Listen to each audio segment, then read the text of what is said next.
تو ہم نے یہ کوشش کی تھی کہ لاسٹ ٹائم جس طرح قیامت کے آثار، قیامت کی نشانیاں، قیامت سے پہلے، قیامت کے بعد سب کیا ہوتا ہے، اس دفعہ کا موضوع رکھیں موت. موت کے وقت کیا ہوتا ہے، موت کے فوراً بعد کیا ہوتا ہے، پھر پہلی رات کیا ہوتا ہے. یہ سارے معاملات کیا ہیں قرآن و احادیث کی روشنی میں. آغاز کرتے ہیں. سب سے پہلے ذرا سائنٹیفکلی آ جائیے. ایک مضمون ہے جس کی تیاری میں کراچی یونیورسٹی کے جو جتنے بھی ریلیونٹ ڈپارٹمنٹس ہیں، microbiology, biology, chemistry, nature, journal of criminal law and criminology, یہ سارے ڈپارٹمنٹس ہیں. ان کی ایک ریسرچ کا ایک خلاصہ ہے کہ ٹائم بائی ٹائم جب انسان اس دنیا سے جاتا ہے ہوتا کیا ہے. تو جب کسی انسان کی روح قبض کر لی جاتی ہے، کچھ سیکنڈز بعد کیا ہوتا ہے، مرنے کے فوراً بعد انسان کا جو دماغ ہوتا ہے جس کی بنیاد پر وہ سمجھ رہا ہوتا ہے کہ میں دنیا پہ حکمرانی کر رہا ہوں، یہ ایک جھٹکا، ایک ہچکی، ایک لمحہ، ایک حادثہ، کچھ بھی، یہاں انسان کی موت ہوتی ہے. اور سائنٹیفکلی اپرووڈ ہے کہ اس کے مرنے کے کچھ سیکنڈز بعد انسان کی جو دماغ کی سرگرمی ہے وہ اچانک بڑھتی ہے اور پھر اتنی تیزی سے ختم ہو جاتی ہے.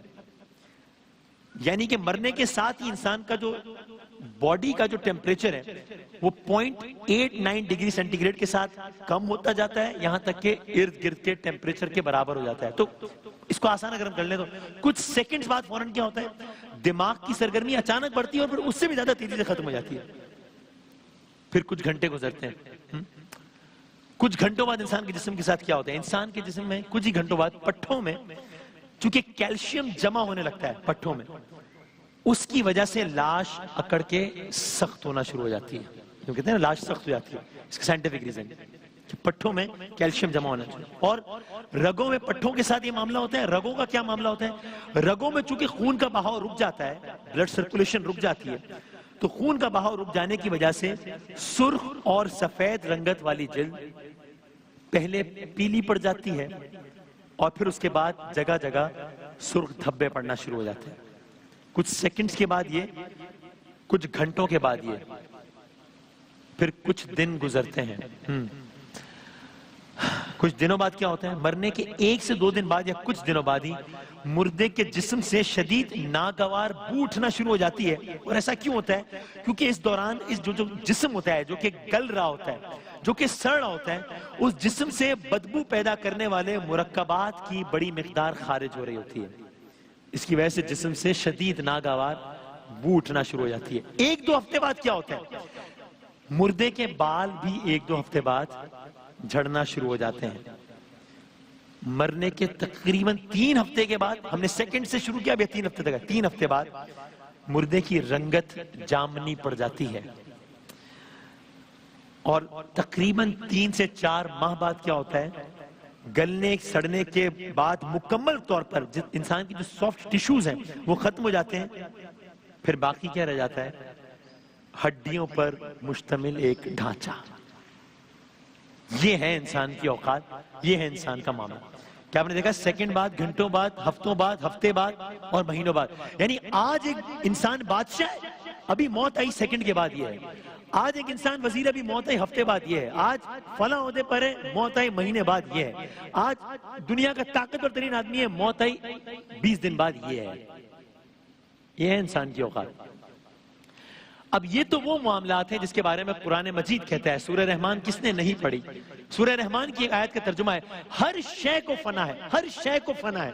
اللہ باقی، اللہ باقی من کل فانی. ہر شے کو فنا ہے، بس تیرے رب ذوالجلال والاکرام کی ذات ہی باقی رہنے والی ہے.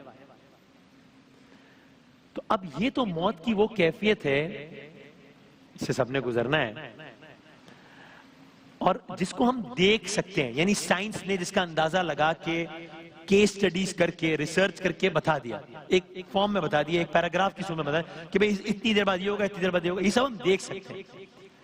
لیکن موت کی ایک کیفیت وہ بھی ہے جو ہمارے لیے غیب کی حیثیت رکھتی ہے. ہمیں تو نہیں معلوم نا کہ قبر کے اندر کے پھر حالات کیا ہیں، معاملات کیا ہیں، وہ تو نہیں پتا.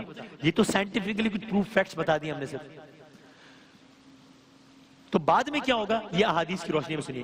ایک حدیث کا مفہوم ہے کہ ملک الموت جو سب کی روح قبض کرتا ہے، ملک الموت جب اس دنیا کے تمام انسانوں اور اس دنیا کے تمام جنوں یعنی سب کی روح نکال چکے ہوں گے، سب مر گئے، کوئی نہیں بچا، ملک الموت نے سب کی روح قبض کر لی. اب کیا ہوگا؟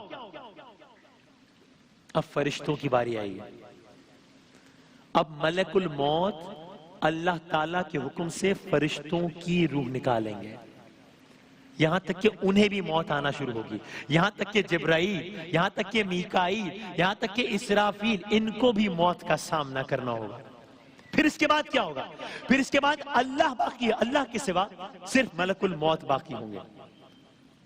تب اللہ ملک الموت سے فرمائیں گے کہ تم روحیں قبض کرتے تھے، آپ روحیں قبض کرتے تھے، لیکن آپ کو نہیں معلوم، تمہیں نہیں اندازہ کہ نزع کی تکلیف کیا ہے، کس طرح روح جسم سے جدا ہوتی ہے. اب میں تمہیں حکم دیتا ہوں کہ خود اپنی روح نکال لو. تب ملک الموت کوشش کریں گے مگر ایسا کر نہیں پائیں گے. تب اللہ حکم دے گا اور وہ بھی فنا سے دوچار ہو جائیں گے. سب کو موت دینے والے کو موت آ جائے گی، موت سب کو آنی ہے، سب کو موت دینے والے کو بھی آنی ہے. ہاں پھر یہ الگ بات ہے کہ مختلف روایات کا مفہوم یہ ہے کہ ایک ایسا منظر بھی ہوگا روز محشر کہ جب اللہ خداوند تعالیٰ خود موت کو موت دے دے گا. اس سارے مرحلے کے بعد موت کو موت آ جائے گی کہ اب موت کو موت آ گئی، اب آج کے بعد کوئی نہیں مرے گا، اب لوگ ہمیشہ ہمیشہ زندہ رہیں گے جو بھی جس حال میں. تو بہرحال جب یہ ملک الموت والا معاملہ ہوگا کہ جب اللہ تعالیٰ اسے بھی موت سے دوچار کر دے گا، یہ وہ معاملہ ہوگا، یہ وہ مرحلہ ہوگا جب اکیلا اللہ باقی ہوگا. اور یہی وہ موقع ہوگا کہ اللہ تعالیٰ فرمائے گا کہاں ہے دنیا کے بادشاہ، کہاں ہے دنیا کے شہنشاہ، کہاں ہے دنیا کے حکمران. اور اگر میں اپنے الفاظ میں کہوں تو پن ڈراپ سائلنس ہوگا، کوئی جواب نہیں آئے گا، کوئی جواب نہیں آئے گا. تب اللہ تعالیٰ خود فرمائے گا، جس کو قرآن کی ایک آیت کا ترجمہ ہے، آج بادشاہی کس کی ہے؟ اللہ واحد القہار کی. آگے بڑھتے ہیں. سرکار دو عالم صلی اللہ علیہ وآلہ وسلم، آپ کا ایک بڑا احسان ہم پر یہ بھی ہے کہ آپ ہمیں وہ باتیں بھی بتا گئے ہیں کہ جو اگر نہ بتاتے تو شاید ہم تیاری بھی نہ کر پاتے. سرکار دو عالم کی حدیث کا مفہوم سنیے. فرمایا بے شک میں وہ چیزیں دیکھتا ہوں جو تم نہیں دیکھتے، میں وہ کچھ سنتا ہوں جو تم نہیں سنتے. اللہ کے خوف سے آسمان چرچرا رہا ہے اور اسے چرچرانا چاہیے. اس ذات کی قسم جس کے قبضے میں میری جان ہے، آسمان میں 4 انگل جگہ بھی ایسی نہیں ہے جہاں کوئی نہ کوئی فرشتہ اپنی پیشانی اللہ کے حضور رکھ کر سجدہ نہ کر رہا ہو. اگر تم وہ باتیں جان لو جو میں جانتا ہوں تو تم بہت کم ہنسو اور بہت زیادہ رو اور اللہ کی پناہ مانگتے ہوئے جنگلوں میں میدانوں میں نکل جاؤ. مفہوم ہے. فرمایا کہ جنت میں جانے والا غافل ہے کہ وہ اگلے لمحے یعنی مرتے ہی جنت میں چلا جائے گا، اور جہنم میں جانے والا اس بات سے غافل ہے کہ وہ اگلے لمحے جہنم میں چلا جائے گا، یا قبر میں اسی کی اعمال کے حساب سے ہی جنت یا جہنم نما ماحول ہو جائے گا. کیا مطلب؟ کہ جنت میں جانے والا غافل ہے کہ جنت میں جائے گا، جہنم میں جانے والا غافل ہے کہ جہنم میں جائے گا. یعنی بظاہر ایک انسان ہے جو بہت شدید تکلیف میں زندگی گزار رہا ہے، اس کی زندگی کا ایک لمحہ پرسکون نہیں ہے، اس کو مثلاً اولاد کا بھی غم ہے، اس کو صحت کا بھی مسئلہ ہے، اس کو مال کا بھی مسئلہ ہے، اس کو رزق کا بھی مسئلہ ہے، شدید ترین پریشان ہے آدمی. لیکن اسی آدمی کا اگر آخرت کا معاملہ آسان ہے، ادھر اس کی زندگی ختم ہوئی. زندگی ختم ہونے کا مطلب ہے اس کی تکالیف ختم ہو گئی، نعمتوں کا آغاز ہو گیا. تو یہ جنت میں جانے والا آدمی جانتا نہیں ہے کہ اس کا اگلا لمحہ آرائش سے بھرپور ہے، ادھر موت آئے گی اور اس کا اچھا وقت شروع ہو جائے گا. اور اسی طرح جہنم میں جانے والا آدمی وہ بھی نہیں جانتا. یعنی فرض کیجئے کہ ایک آدمی ہے بہت عیش عشرت مال دولت طاقت شہرت کے سمندر میں زندگی گزار رہا ہے، اور اس کا آخرت کا معاملہ خراب ہے، تو بس ایک ہچکی ہے اور ساری آرائش ختم ہے اور عذاب شروع ہے.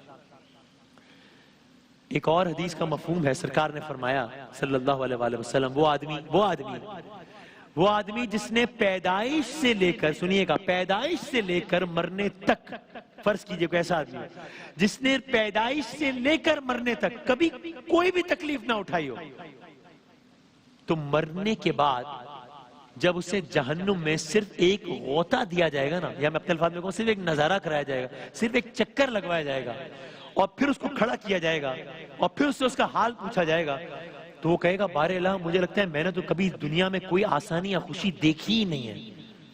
یعنی وہ دنیا میں بہترین بادشاہوں کا بادشاہ ہے، وہ بہترین زندگی گزار کر آیا ہے، اور آخرت میں صرف جہنم کا ایک نظارہ کرے گا تو کہے گا مجھے لگتا ہے، یعنی وہ ایک نظارہ ان ساری آسائشوں کا جو اٹریکشن ہے وہ ایسے ختم کر دے گا کہ آدمی کہے گا مجھے لگتا ہے میں نے تو کچھ دیکھا ہی نہیں کبھی زندگی میں اچھا.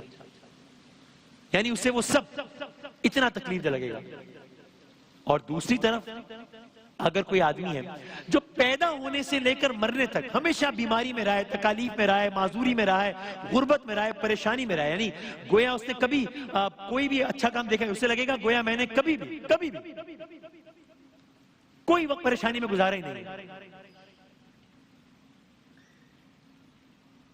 تو ایک ایسا آدمی جس نے اس انداز کا وقت گزارا ہے شدید پریشانیوں میں، اس کو اگر جنت کا نظارہ کرایا جائے گا وہ یہ کہے گا کہ مجھے لگتا ہے میں نے تو کبھی دنیا میں ایک بھی لمحہ پریشانی کا گزارا ہی نہیں.